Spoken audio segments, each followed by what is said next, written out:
जय हिंद दोस्तों, स्वागत है आप लोग का एक और नए वीडियो में। आज के इस वीडियो में हम लोग एक नए वैकेंसी के बारे में चर्चा करेंगे। ये वैकेंसी जो है सो मिनिस्ट्री ऑफ होम अफेयर्स के द्वारा निकल करके आया है और Indo Tibetan border police force का है, यानी कि आईटीबीपी में ये वैकेंसी निकला हुआ है।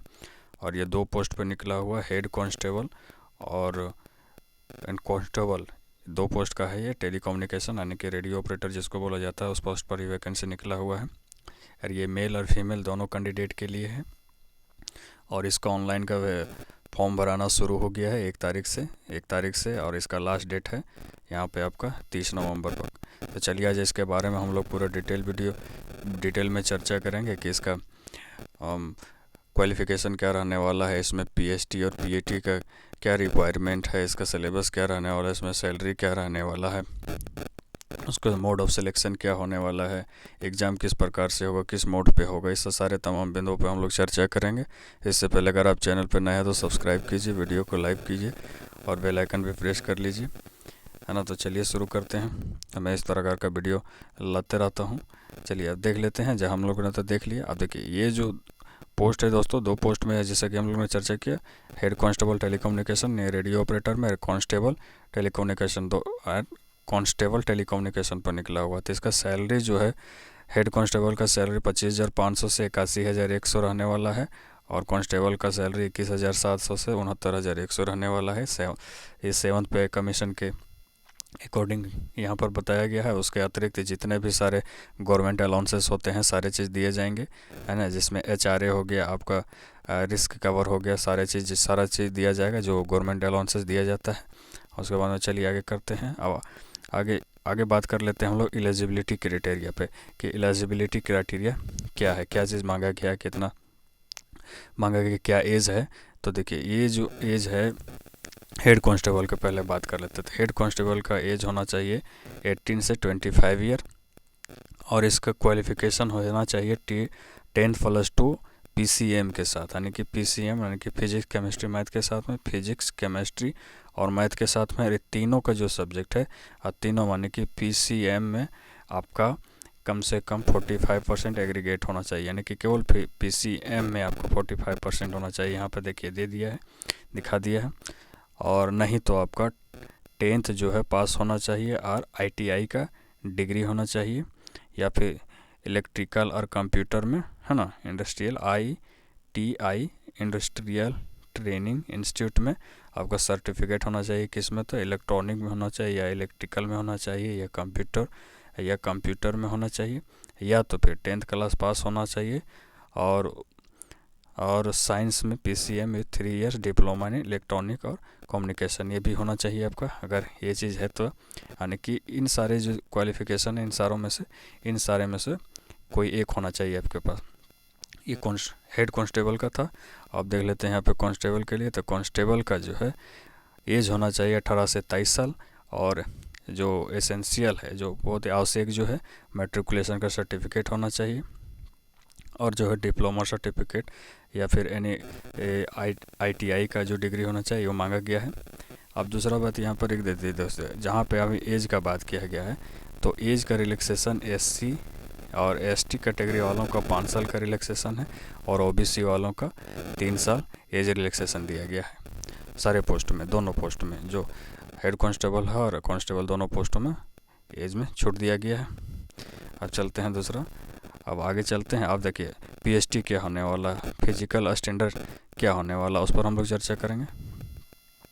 तो ये जो है यहाँ पर देख लीजिए, हेड कांस्टेबल और कांस्टेबल ये दोनों का है ना, physical standard test for head constable and constable के लिए। देखिए तो for all candidate belong to the schedule, यानी जो एसटी कैटेगरी के कैंडिडेट उनका मेल कैंडिडेट का हाइट होना चाहिए 162.5 सेंटीमीटर और फीमेल का होना चाहिए 150 सेंटीमीटर।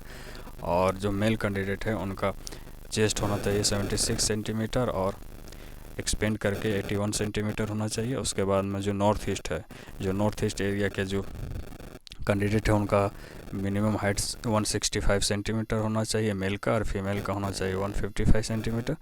और मेल का जो चेस्ट है 78 होना चाहिए और एक्सपेंड करके 83 होना चाहिए, 83 सेंटीमीटर। और उसके बाद में अन्य जितने भी कैंडिडेट बढ़ जाते हैं जो दूसरे क्षेत्र के जो कैंडिडेट बच जाते हैं एसटी छोड़ करके, उनका सारा कैंडिडेट का हाइट होना चाहिए मिनिमम 170 सेंटीमीटर। मेल का 170 और फीमेल का होना है 157 सेंटीमीटर, और चेस्ट होना चाहिए 80 सेंटीमीटर, और एक्सपेंड करके 85 सेंटीमीटर होना चाहिए। और यहाँ पे देखिए कोट करके भी लिखा हुआ है कि जो छूट जाना चाहते हैं, जो हाइट और चेस्ट में जो छूट चाहते हैं, जो कैंडिडेट को छूट दिया गया ना कि एसटी कैटेगरी वालों को, और जो नॉर्थ ईस्ट वाले हैं तो उनको जो है एनेक्जर 5 का जो फॉर्मेट दिया गया है उस पर आपको डॉक्यूमेंट्स देना पड़ेगा, वहाँ पर संबंधित विभाग को आपको जमा करना पड़ेगा जिस समय आप छूट लेने के लिए जाइएगा, उस समय जिस समय आपको फिजिकल स्टैंडर्ड टेस्ट होगा उस समय। अब चल रहे हैं आगे। अब आगे चलते हैं, मिनिमम मेडिकल क्वालिफिकेशन क्या होना चाहिए आपका, क्या है। तो आई साइट जो है यहाँ पे बता दिया है, साफ साफ लिखा आई साइट के बारे में। The minimum distance vision shall be 6/6 और 6/9 फॉर बोथ आइज, है ना, दोनों आँख के लिए इतना होना चाहिए। यहाँ पे देख लीजिए, अब इसको बढ़िया से देख लीजिए वीडियो पॉज करके। अब चलिए आगे चल रहे हैं। अब देखिए हाउ टू अप्लाई, आपको अप्लाई कैसे करना है। तो आपको सिंपली जाना है www.recruitment.itbpolice.nic.in में। यहाँ पर जा करके आपको अपना सारा जो डॉक्यूमेंट्स है, जो चीज़ वहाँ पे बोला जाएगा, जो आपका वहाँ पे जो बनाया गया है उस पर आपको वहाँ पे कर देना है। और उसके बाद में अब एप्लीकेशन फ़ी का बात कर लेते हैं। तो एप्लीकेशन फ़ी का जो मोड होगा, वो पेमेंट जो होगा 100 रुपीज़ जो है जो दूसरे कैंडिडेट है सबका जो है 100 है। The male candidate belong to the unreserve OBC and EWS category applying for this recruitment will have to pay, यानी कि जनरल ओबीसी और ईडब्ल्यूएस वालों को 100 रुपये देना होगा। और उसके बाद में SC ST और जो फीमेल कैंडिडेट है उनको किसी प्रकार का फ़ी नहीं देना होगा। अब देखिए यहाँ पे एक इम्पोर्टेंट चीज़ देख लीजिए कि online application mode will be open, है ना, कब से कब, तो 1 नवंबर से आपका 1 नवंबर 2022 से और 30 नवंबर 2022 के 22 तक 11:59 तक आपका रात्रि 11:59 तक खुला रहेगा पोर्टल। उसके बाद में ये बंद कर दिया जाएगा। अब आगे चल रहे हैं। अब रिटन टेस्ट के बारे में देखते हैं। अब रिटन के बारे में देख लेते हैं, रिटन एग्जामिनेशन कि आपका सिलेबस क्या होने वाला है। तो आपको जब आपका कैंडिडेट क्वालिफाइंग, जब PST और PAT में जब आप क्वालिफाई कर लीजिएगा, उसके बाद में आपको एडमिट कार्ड जारी किया जाएगा ITBP की वेबसाइट से। और वहाँ से आपको करने के बाद में आपको 100 नंबर का, कुल 100 मार्क्स का एग्ज़ाम होगा। और हेड कांस्टेबल और कांस्टेबल दोनों का जो सिलेबस है अलग अलग है। पहले हम लोग देख लेते हैं कि हेड कांस्टेबल का सिलेबस क्या रहने वाला है। तो हेड कांस्टेबल का सिलेबस है कि इंग्लिश 10 नंबर का रहेगा और 10 क्वेश्चन रहेगा आपका, और जनरल हिंदी भी 10 क्वेश्चन रहेगा और 10 नंबर रहेगा आपका। और जनरल अवेयरनेस जो है ऑब्जेक्टिव टाइप का, सारा ऑब्जेक्टिव टाइप का क्वेश्चन होगा। तो यहाँ पे एक क्लियर नहीं किया है कि पहले OMR पर होगा या CBT होगा, जैसा हो सकता है वैसा किया जाएगा। OMR या CBT मोड पर ही आपका एग्ज़ाम ले सकता है। और जनरल अवेयरनेस जो है 15 क्वेश्चन होगा और आपको 15 नंबर का होगा। रीजनिंग भी 15 क्वेश्चन होगा, 15 नंबर होगा। और फिजिक्स जो है 20 क्वेश्चन होगा और 20 मार्क्स का होगा। केमिस्ट्री भी 10 क्वेश्चन होगा, 10 मार्क्स का होगा। और मैथ जो 20 मार्क्स का होगा ना। कुल मिलाकर के देखा जाए तो आपका 100 क्वेश्चन होंगे, 100 नंबर का, और आपको 2 घंटा का समय दिया जाएगा। ये हेड कांस्टेबल का है। अब देख लेते हैं हम लोग कांस्टेबल का। तो कांस्टेबल का क्या सिलेबस रहने वाला है। तो जनरल इंग्लिश आपका 15 क्वेश्चन रहेगा, 15 नंबर का रहने वाला है। जनरल हिंदी 15 क्वेश्चन 15 नंबर का रहने वाला है ना। और जनरल अवेयरनेस जो है 20 क्वेश्चन आपका 20 नंबर का रहेगा। और रीजनिंग जो है रीजनिंग एबिलिटी जो रहेगा 20 क्वेश्चन 20 नंबर का रहेगा। और क्वांटिटी एप्टीट्यूड जो है 30 क्वेश्चन और 30 नंबर का रहेगा।